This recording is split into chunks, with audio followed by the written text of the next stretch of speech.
I don't know why I always just start talking to you guys before I have actually turned my microphone on.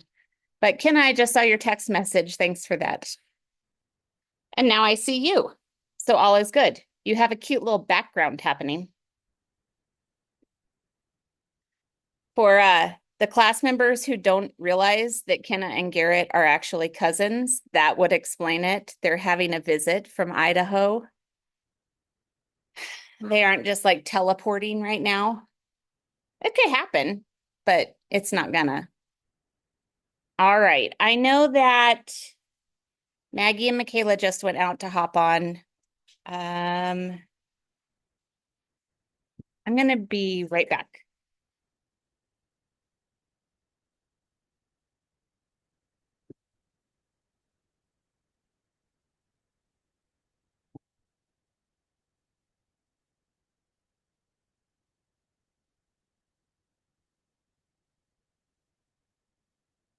Okay.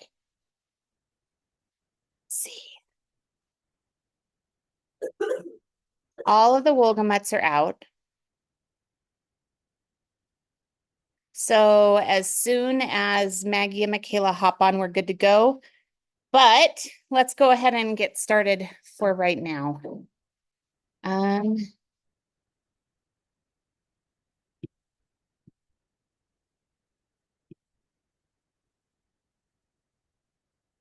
all right. First things first. Are you doing well? Yes. Good. I like that.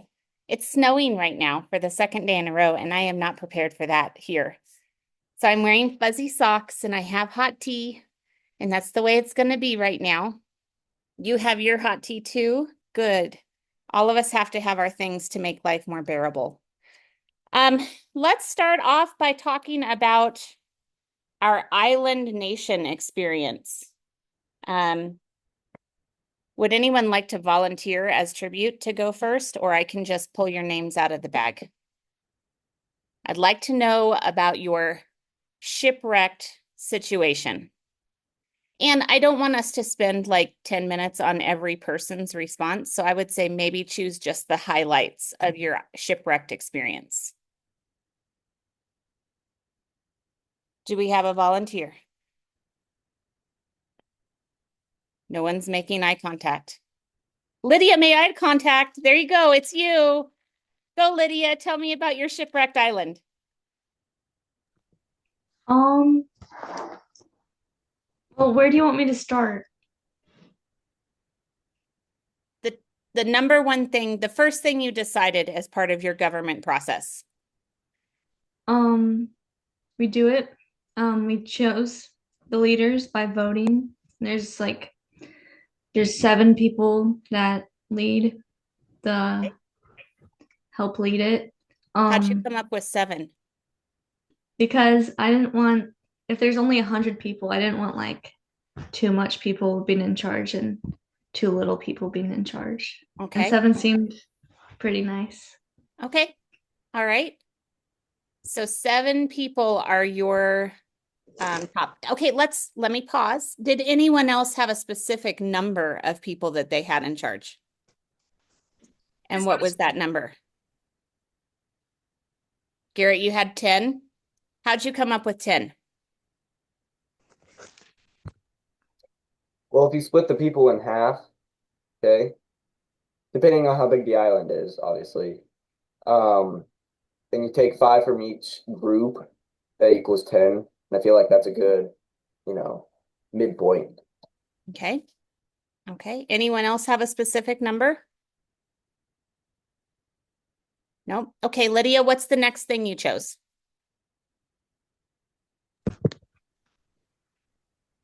Let's see here. Just for like the rights, they have the right to have speech, the right to have arms, people's rights, speedy trial, right to jury, cruel and unusual punishment, slavery abolishment, and women's suffrage. Okay. All right. What other rights did the rest of you throw in?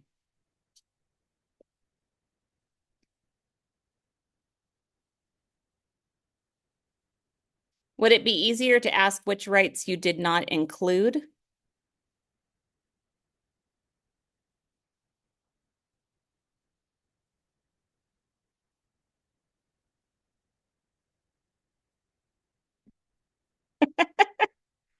Okay.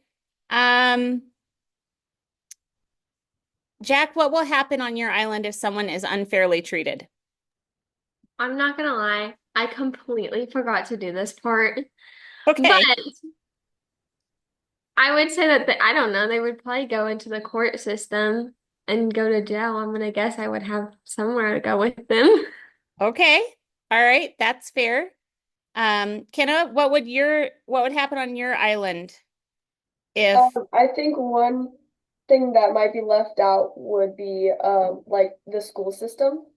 I think on my island I would sorry about my voice by the way. I've been sick for multiple days. yeah. Um, but I think that I would try to stick to everybody being educated by their parent or legal guardian. Okay. That's fair. Did anyone else include an educational system in their island government? Okay. What steps should be taken to ensure that those in power do not abuse it? I'm pretty sure that this is copied from what was in the email. So that's why I'm asking these questions. Garrett. See, with 10 people, you would have like a layered government. So I feel like that there would be some good people in power to say stop the people that are in bad power or using their power badly. Okay. Kenna? Also, I would say, I mean, our government was founded and created around and on Jesus and the Bible, but I would say that I would also like try to enforce that more as a leader, or that's how I would form my government, would be around and on God. Now, that hasn't really stuck with it in our government, really, but it depends on how long you're on the island for. That's fair. We didn't give that a length, right? We also didn't identify if everybody, like the Pilgrims, all came to the United States with a similar religious background. We didn't identify that in our island. So we could have one Christian and 80 atheists and 19 Muslims. Or we could have 100 Christians or whatever. So that would make a difference. And we didn't put that in our rules. Garrett? Another thing, rule that I thought of that the government would on the island would have to decide was individual ownership of property. So everybody gets a portion of the island to do their own thing with, like grow food or build a house or, do what they want with. Depending on how big the island is. Yeah, depending on how big the island is. Right. All we said was that it had all of the natural resources to survive. So that could be different. Okay. If it becomes necessary, can your constitution be amended? And if so, how?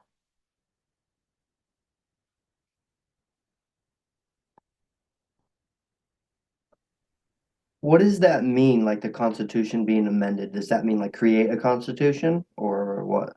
Well, the Constitution, the fun assignment, I can tell you all thought it was super fun, was to create the Constitution itself. And so once you have that written document of what's going on and how you're going to be governed, what if you change your mind? What if something needs to be different? How do you change that formally in an amendment? Or can you? Maggie? Well, I don't feel like you should be able to really go back on it, but maybe make another thing saying this is like specifying it kind of thing. But I don't really think that you should be able to go back on a vote. Just go back on it because just like how kings in olden times, they weren't allowed to go back on their word, kind of thing. Like they weren't allowed to be like, oh, you are gonna die, and then be like, oh, never mind, I found that you were actually fine, I'm not gonna do that. They weren't allowed to. So I feel like that would be the same for this. Well, I think it depended on the king that you had. Some kings were absolutely capricious and they changed their minds all the time. And that's why having a written document that everyone had access to became like a thing for people. So they would know what to expect because it brought some accountability into that. And that's when we started to see the kings behaving better and keeping their word. So it depends on which part of history you're looking at for that. So, are there any other ideas that you all would like to share about your time thinking about being the boss of all the things? Kenna. Oh yeah, all my people just kind of Jack Sparrowed it and we all left the island early on. So I see. How did you pull that one off? we used the hair off everybody's backs to make ropes, tied them to turtles, and then left the island. Okay, sounds totally plausible. Yes. Okay. So why would I ask you guys to go through this exercise of thinking about what you would do? What's the purpose of this assignment? I'm going to do Michaela because she hasn't spoken yet today. Maybe you try to like understand what the original founders were going through and what they had to think about. Mm-hmm. Yep. Anything else? Maggie?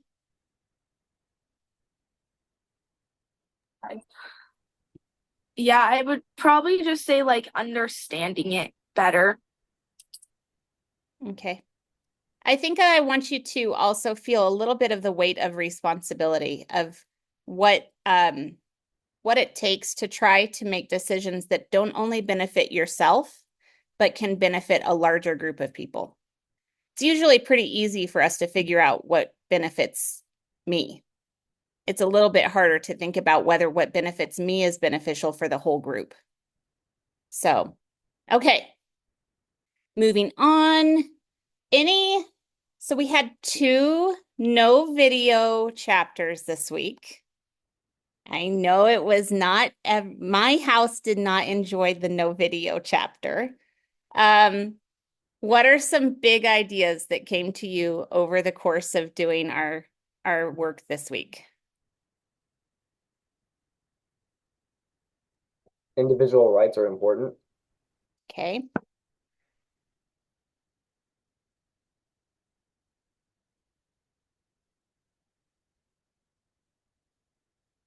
Kenna?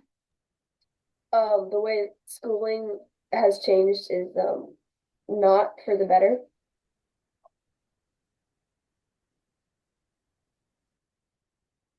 Okay.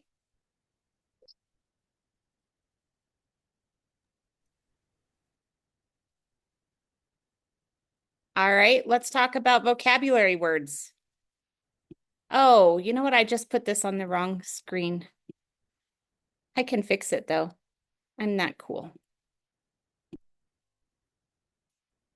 How about vocabulary words? Did we come across any new vocabs? Kenna. Capitation. And what does that mean? It's the numeration by the heads, a numbering of persons. Or the second definition or thing of it is a tax or an imposition upon each head or person, a poll tax, sometimes written caption tax. Okay. That was ours. Capitation tax, sorry. Okay. Awesome. Any other new words, Michaela? I'm pretty sure the word was like sepulture. I'm probably the best sepulture. And it meant it was like a burial ceremony or something, like putting someone in their coffin. That's pretty much. If you've ever seen the coffins that have the the carving of the person on the lid, that is called a sepulcher. There's your art lesson right there. Any other words? I had pundit, and it's an expert in a particular subject or field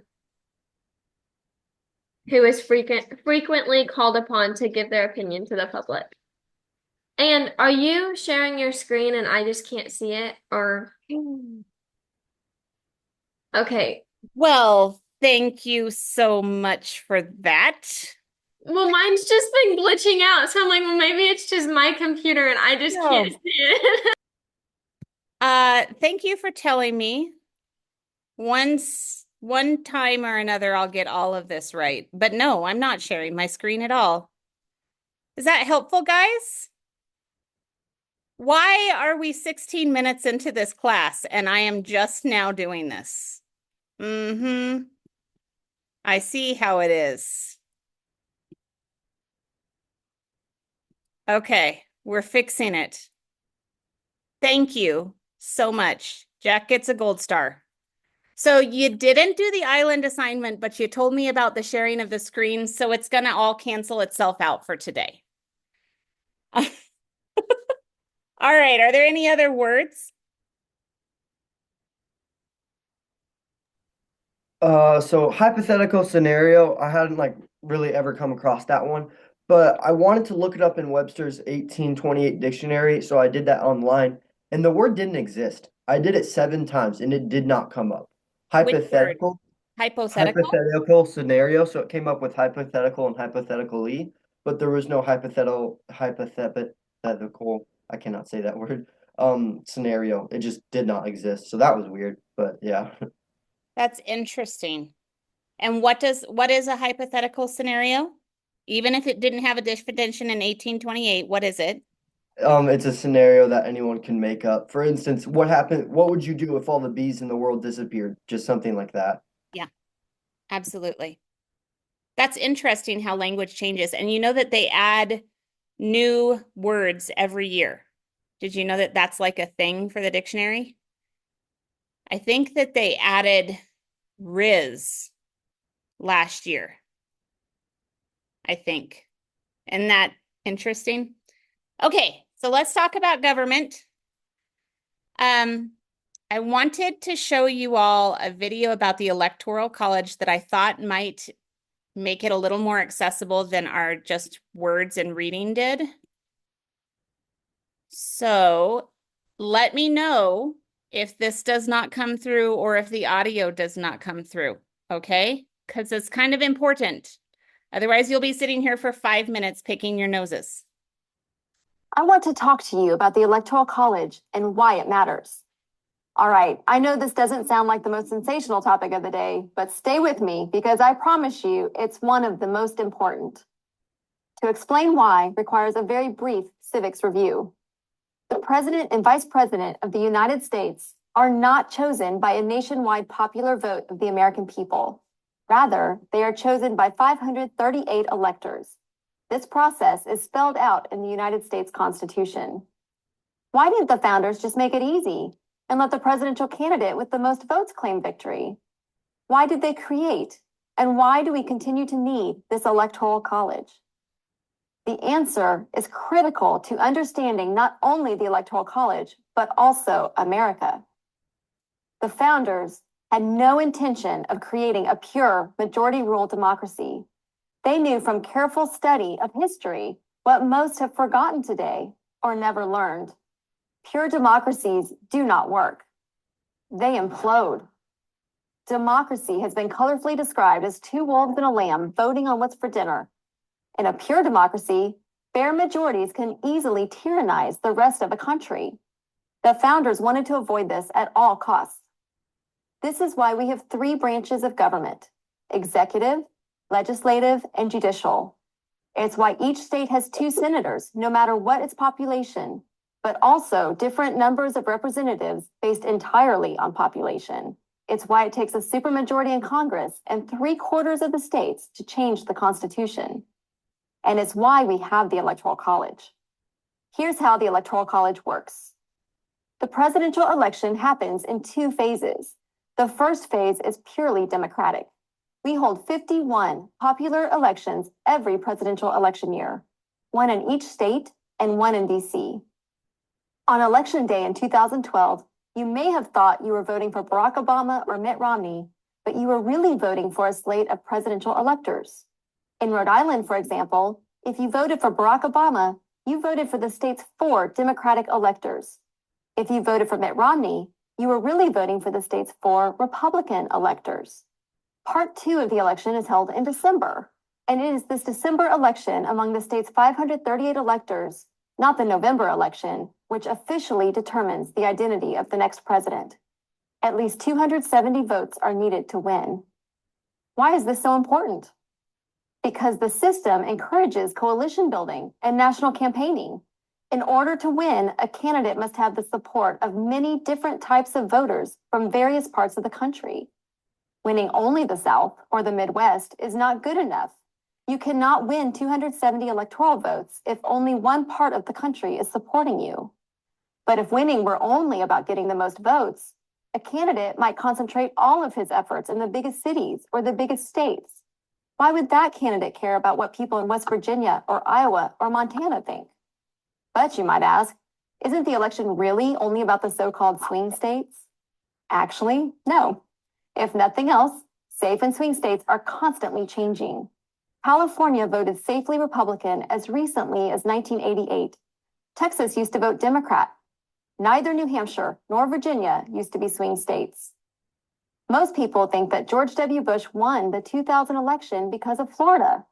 Well, sort of, but he really won the election because he managed to flip one state which the Democrats thought was safe, West Virginia. Its 4 electoral votes turned out to be decisive. No political party can ignore any state for too long without suffering the consequences. Every state, and therefore every voter in every state, is important. The Electoral College also makes it harder to steal elections.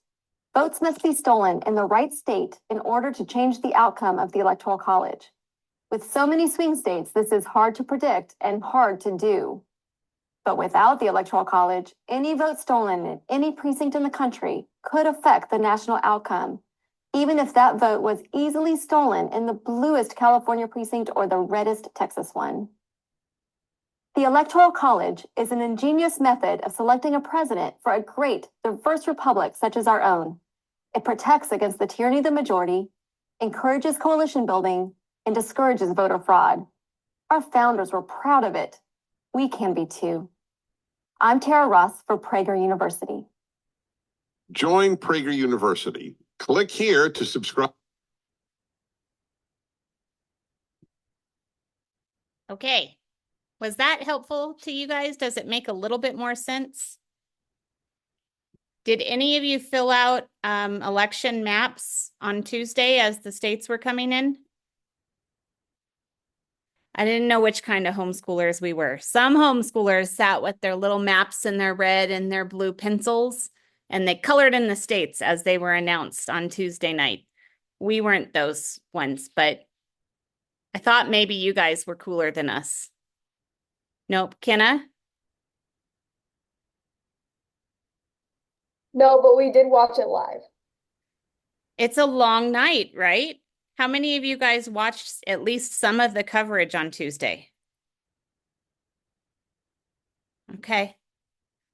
It's an exciting time. It happens once every 4 years, and you get to see it happen. And so I'm glad that it happened during our time today. Before I move on to the next slide, I want to pause at chapter 15 and just ask if there is anything that we haven't talked about that you thought was interesting within chapter 15.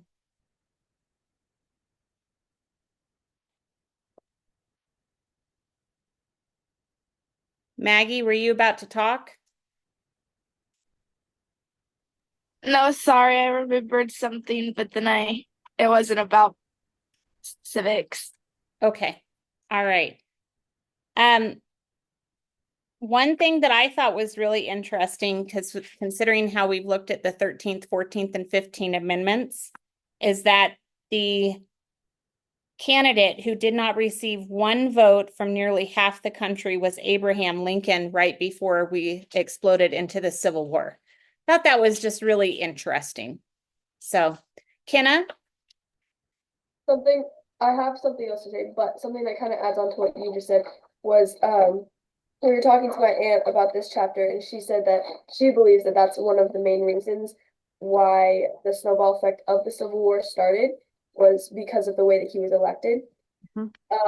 And I thought that it was just kind of mind blowing because I hadn't ever had a grasp on how the elections work or how presidents are chosen or anything like that. So it's interesting to find out that even if you have the popular vote, if one president or one candidate has the electoral vote, then they will win automatically.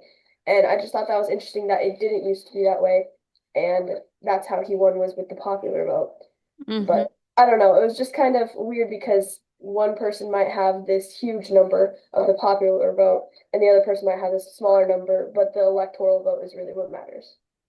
And the last 2, 3 elections for president, the person who has become president did not win the popular vote. So this year is the first time that it looks like those two are going to be matched up in quite a while for our country. And so that's really, I mean, it's just interesting.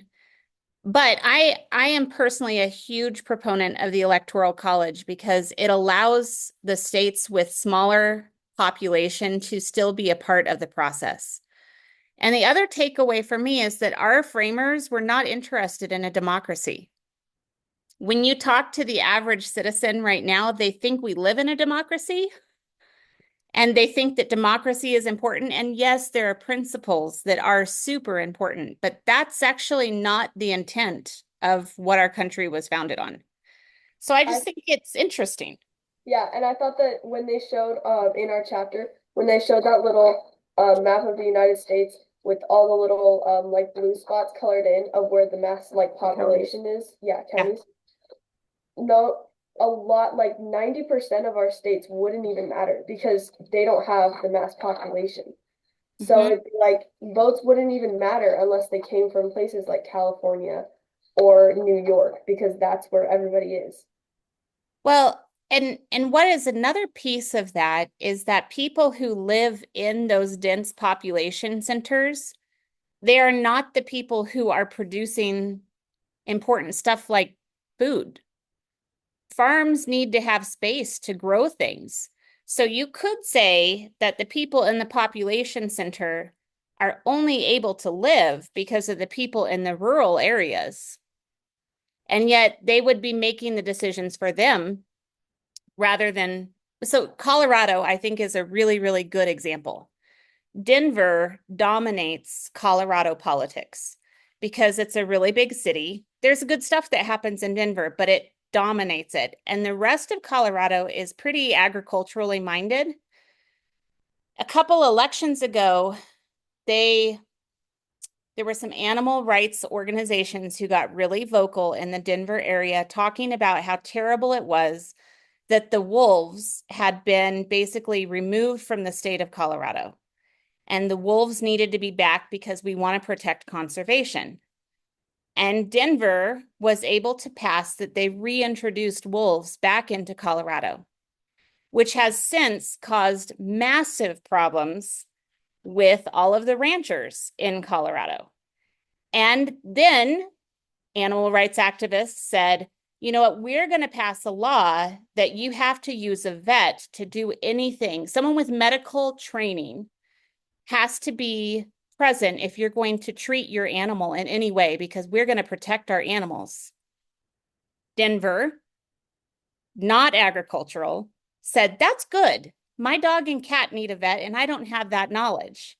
And it added an enormous financial burden to the farmers and the ranchers who actually treat their own animals and do a better job of it than most vets. So that's a perfect example of why I'm a big advocate for the Electoral College and for finding ways that the less populous areas have a voice. Any other things to add about that? I saw Jack nodding. It's all very true. Like they introduced Canadian wolves back into the inner Yellowstone because of that, because there was a group that got people, but they introduced Canadian wolves, not the native species that was there, and they have now completely taken over all of the forestry and all of the wildlife areas and it's insane. There's a ridiculous amount of wolves back in there because that's where we go hunting. So yeah. And it's just interesting because I don't think that anyone was trying to use their vote to harm anyone. And yet, because they weren't aware of all of the different sides of an issue, or they didn't prioritize it, people are being harmed. So it's interesting. Okay, when we move on to chapter 16 and the path of education, one of the things that I wanted to touch on first is there were a couple of different types of government and economic policies that were discussed. And a couple years ago, I saw these memes about describing these different forms of government with 2 cows. So I'm going to share that with you just to give you a little framework, and then I want to talk some more about education. So socialism is probably a word that you have heard, and and I'm going to put it out here. These are super simplistic, okay? So this is not going to be a detailed PhD knowledge. It's simple. But socialism, you have 2 cows and you give one to your neighbor, and you all share all of the things. So the collective, which means like the group, owns all of the production. And you can see that even now in some things like Winco is a grocery store that the employees own. And when Winco profits, they all share in the profit. There are some aspects of socialism that work or are in process of working within America in our capitalistic society. Generally, the socialism has free healthcare, education, public transportation, but that free is within quotes because it's paid for with the taxes of the people. So if you aren't making money, you don't have the money to pay the taxes, which means that you don't have the ability to pay for the services. And okay, absolutely admitting I'm not great with numbers. They don't stick in my head right. I believe that in Germany, the taxation is something like 65%. It's an enormous amount to pay for their free education, free healthcare, and all of that. So some countries that use pure socialism are Venezuela, Bangladesh, Nepal, Nicaragua, Portugal, Sri Lanka, Tanzania. Any questions? Okay. Communism, you have 2 cows. The state takes and owns both and then gives you the milk. So communism and socialism do have some similarities in the sense that the collective is what's there, but communism has some people who are in charge and some people who are not. So the people who do all of the work are the proletariat, and the people who decide how that is distributed are the bourgeoisie. So let me ask you a question. Who's ever heard of something being super bougie? That's where this word comes from.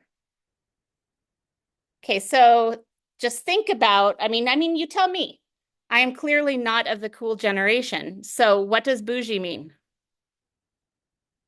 Kenna? Well, how we use it anyways, bougie is like fancy or like you got the expensive stuff. So isn't that interesting that the bourgeoisie word comes out of communism? So basically, if everyone is working and just a few people are in charge, they get to pick and choose the very best stuff for themselves and give you all the leftovers. I'm obviously biased, so you should also know that. I'm going to own it. You can fact check me with your parents. Garrett? I just wanted to say something that Communism is based on evolution. It is not. In fact, they do not want you to have a belief in God in communism. Why? Because then you're easier to control.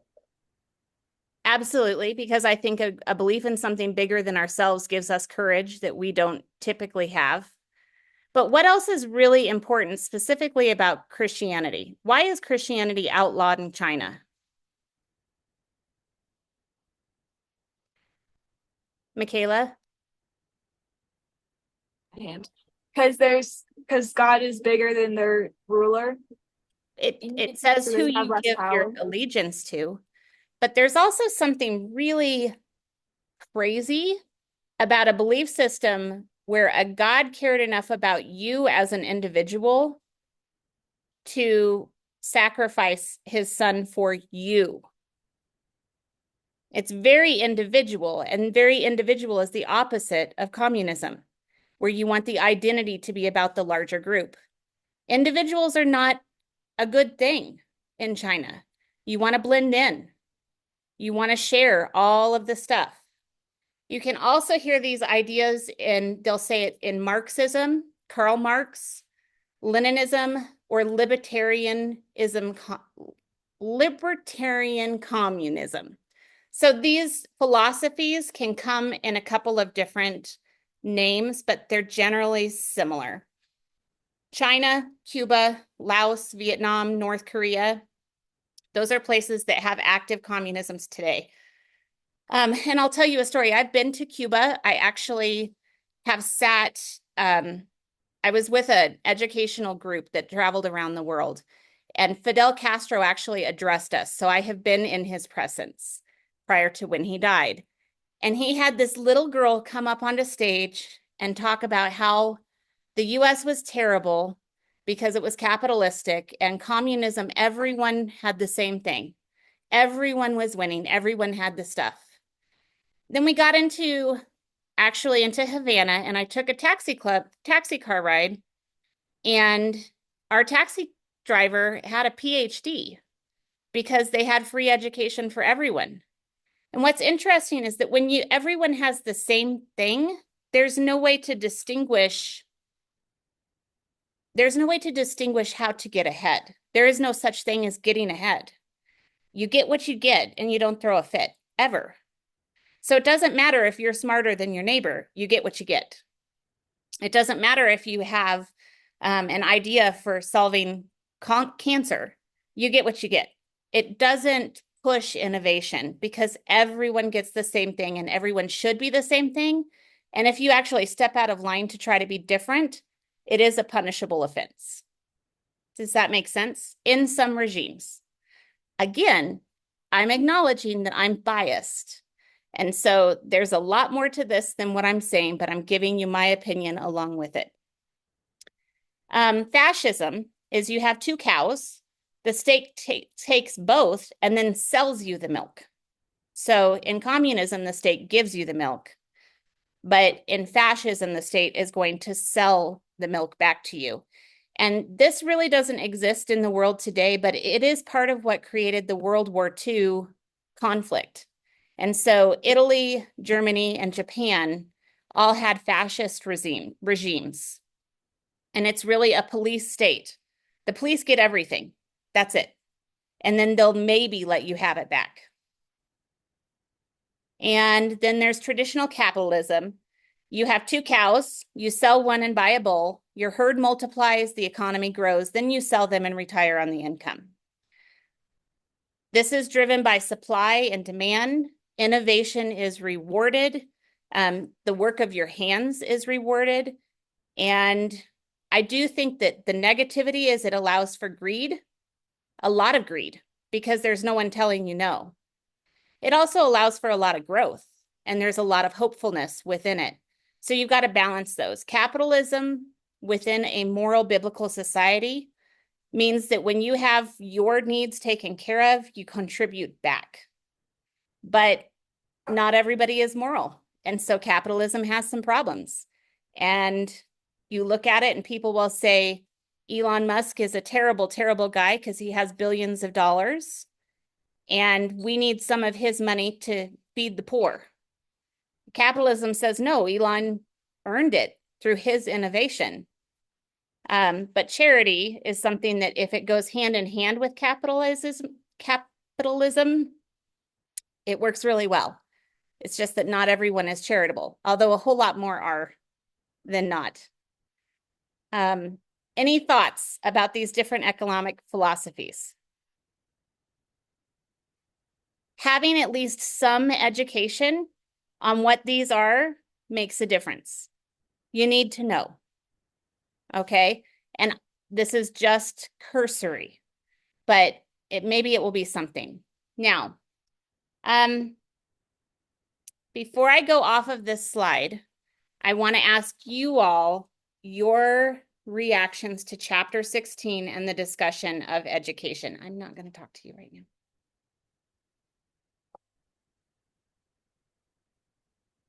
Any thoughts? It was really sad. It was really sad the way that like all those men who had ideas of, oh, where'd she go?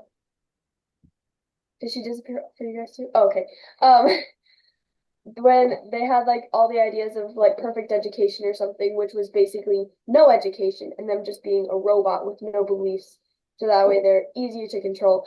And I don't know, I just thought that it was really cruel and sad, all the lives that had been lost over something like that, and how it really went from a parent or a guardian, a family unit, and a family's job to educate their kids and to educate them not just on everything about the world and our history, but specifically God and the Bible, and making sure that they really had an understanding of all of that and how all of that works into our history and them as people and characters.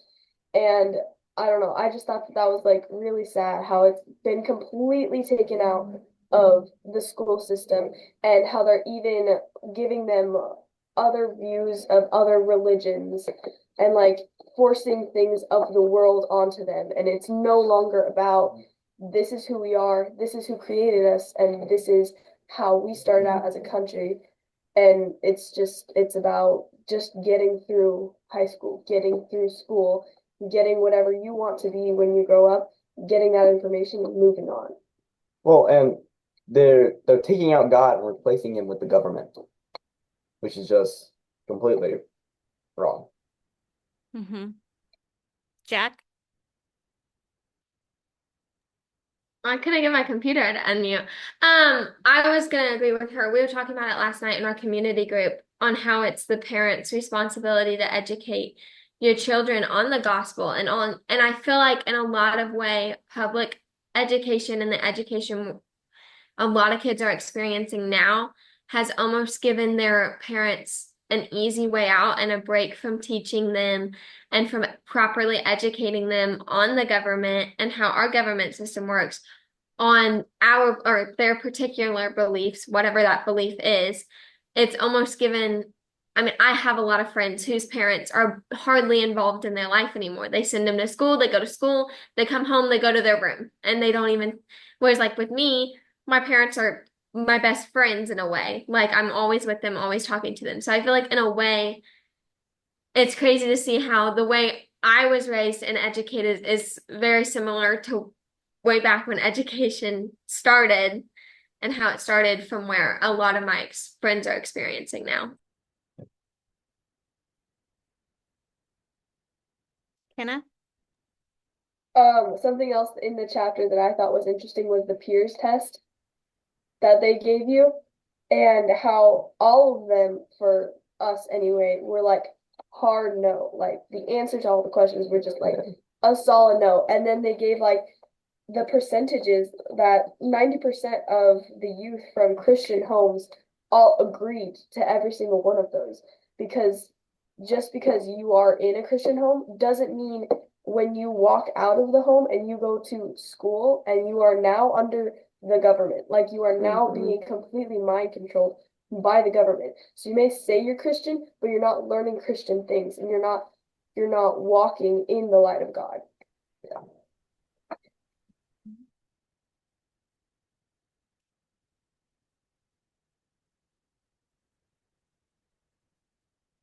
Any other thoughts?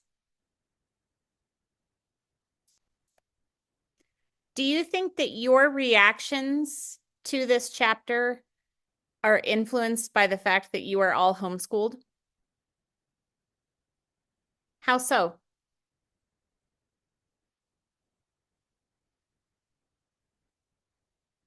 Well, I think that I've gotten a lot of perspective being homeschooled my entire life and then playing with high school teams and playing with travel ball teams that all consist of high schoolers and just what their lives are centered around and how they talk to other people or interact with other people. I think that it's very influenced, and as a homeschooler, I'm I'm taught that really my life isn't around me. My life is my education and my faith and my understanding of God and the Bible. Whereas public schoolers, it's who's the most famous, how many likes did you get on that one post? And it's kind of just it's a lot more self-centered of a way to learn. I agree. Maggie? I agree with Kenna as well, especially because being on a soccer team with public schoolers, I'm the only homeschooler on the soccer team. I definitely have realized that they think of, oh, well, we're just going to go off of a score on a test. They're not really trying to know the stuff that they're learning. They're really just like, oh, if I get this score on this test, I pass. So they're not really trying to grasp it. They're just trying to get through each test to just get through it. Whereas I feel like homeschoolers, they really try to learn this stuff. It's not just you have to get this percent on this test. It's no, we really want to grasp the information that we're trying to learn, kind of thing. Jack?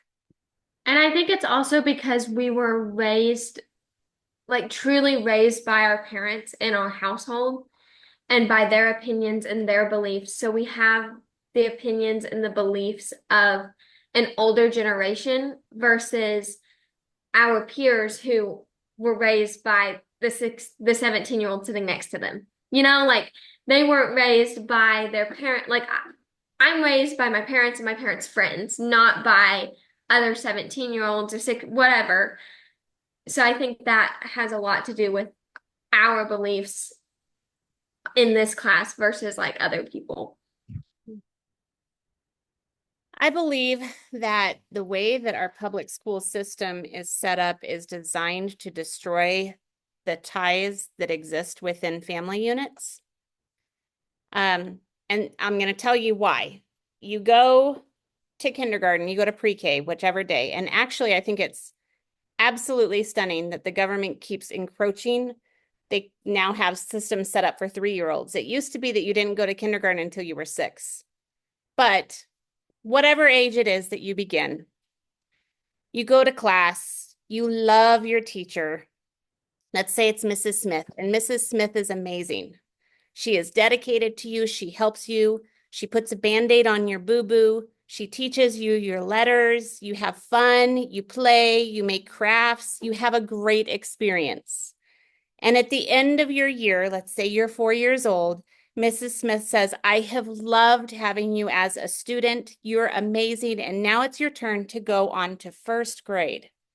And I'm not going to be a part of your life anymore, but I'll see you around. And then you get to 1st grade, and let's say you have Mrs. Nelson. Same, Mrs. Nelson is amazing. You love 1st grade. You're learning new things. This goes on. At the end of every year, though, those sticky bonds that you make with an adult in your life that is a positive influence, they get ripped apart.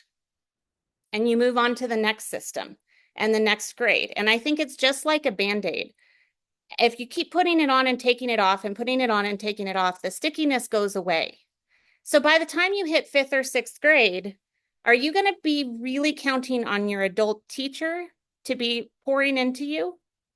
Because they're just going to go away in 10 months. You're going to be looking at your peers. and the people around you who are traveling through that process with you. So it creates this distrust of adults. And by the time you hit high school, the adults are really, most of the time, just extra baggage in your life.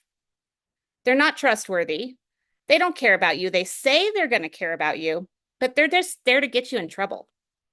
They're not there to help you grow. But your peers become the most important thing. Now, some of that is human development. I'm also a firm believer that certain things in life become really, really uncomfortable to move us into the next season of development. Like your 8th and 9th month of a pregnancy are some of the most miserable times you will have your entire life.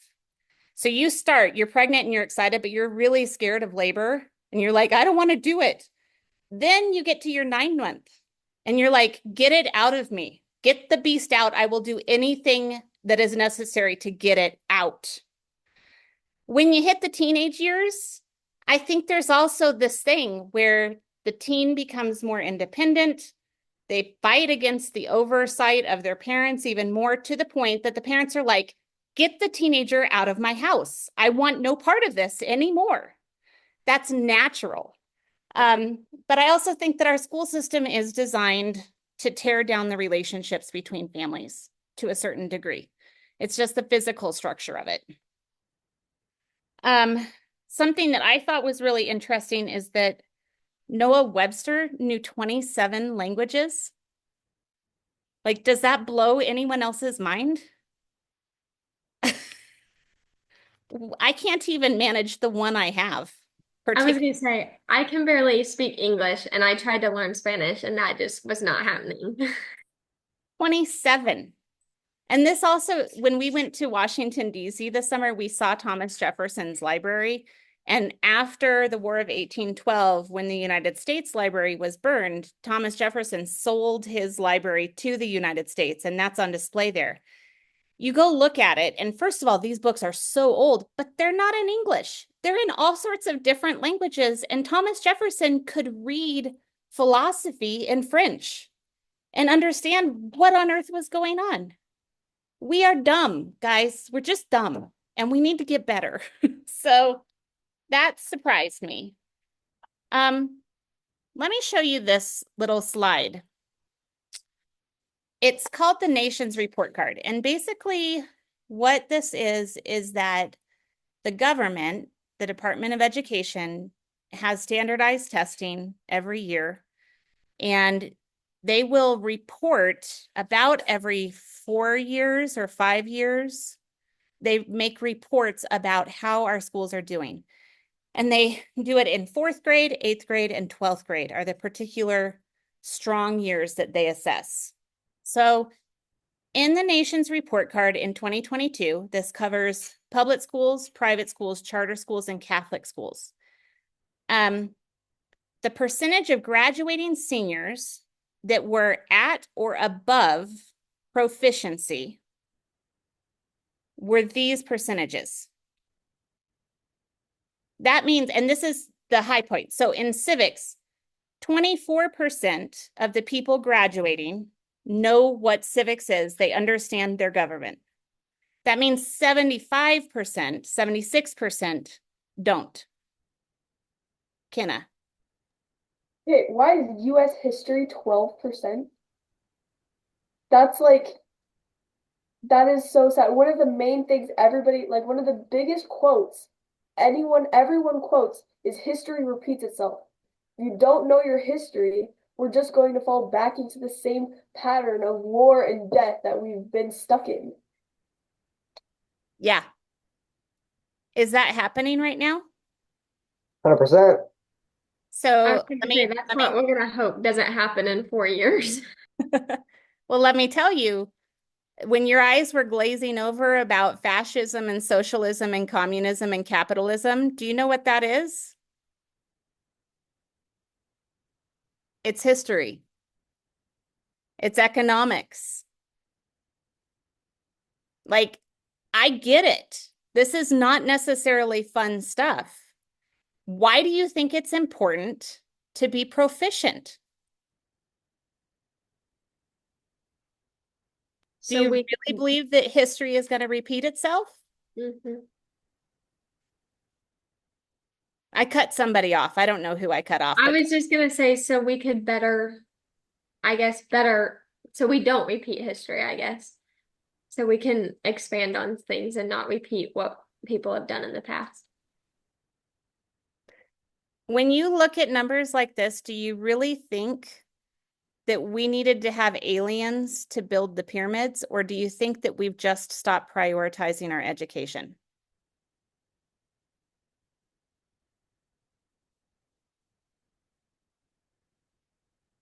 Okay.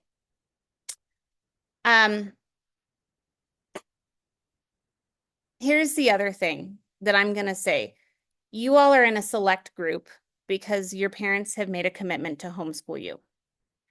I can almost guarantee that part of the commitment is because your parents have looked at the alternatives and think they can at least do a little better, right? If you try even a little, you will be more proficient than the average person coming out of a high school. I can promise you this. There are a lot of people that argue and say that they don't have the ability to homeschool because they're not smart enough. And what I want to encourage you guys is that you can learn right alongside. If you decide to homeschool your children, if you have children in the future, you can learn right alongside and figure this out. But one of the things that has been crazy helpful to me as we have walked through this is that if I just show up and try a little, I'm going to get a better result than the majority of the Americans have right now. But let me also throw out there that when we listen to the politics and we hear people freaking out because the president is talking about dismantling the Department of Education, which is an actual conversation that people freak out about right now, I want you to remember these statistics and tell me if you think that this system is working. By their own metrics, the system is not working. So what is the definition of insanity? Do you know this little quote? Doing the same thing again and again, expecting different results. So that's where I'm going to leave things right now. Just recognizing that if any of you are worried about going into college, more than 50% of freshmen are now going into college having to take remedial classes, which means that they have to be caught up to the basic level of proficiency in order to take a college class. It's really good business for the college because the college charges you for that and they don't give you any college credit. So you're just spending money to get caught up. But also it helps me understand why we have so much disagreement and why people are so easily led. Because it's really easy when you don't have knowledge to just go after who's loudest. So I think I'm going to pause because we only have 2 minutes left of class, but I take those 2 minutes. Do any of you have any thoughts or responses? I haven't heard from some of you at all today, which means you're either bored or you're just don't know what to say, but this is your chance. Maggie. Didn't you say a while ago that middle school students a long time ago would have been able to pass college tests that not even some college students can pass? Yes. Yes. The expectation has dropped dramatically to the point that I think it's Oregon, it may be Washington, but I think it's Oregon. Because what this right here, this graph is about all students in general. But if you break the numbers down into demographics, students of colors are actually, particularly Black people, are much lower than this. So it's clear that there is a problem and it does affect skin color, which is terrible. The answer Oregon had was to stop teaching math because it was a racist system. I don't know what they are teaching, but I think that changing the standard to lower it so that someone can pass and feel good about themselves is very different than having a desire to have the bar and pass the bar. And I think that that goes to a capitalistic society as well. There's a whole lot of worldview stuff that is in there. I personally believe that people feel better about themselves when they do hard things and accomplish it. It encourages you. It gives you confidence to try harder again. I would much, much rather fail at a hard system and have the opportunity to possibly win at it than to change the system so anyone can win. That's just me. I want everyone to win, but I want them to work for it because I think like we're hardwired for struggle. Brene Brown says that if life was supposed to be easy, giving birth, you just pop out. But instead, it's a very, very hard process. You have to work at something from the very moment you breathe breath. And we do hard things. And we do better when we have hard things and win. I mean, can you guys think of personal things in your life that you didn't think we were going to get, and then suddenly you did? And that feeling after? It's worth it. It's a lot more fun to do that than to have something just given to you.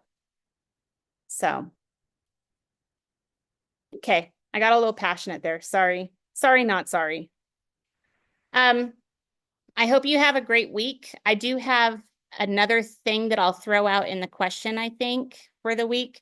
Next week, hold on.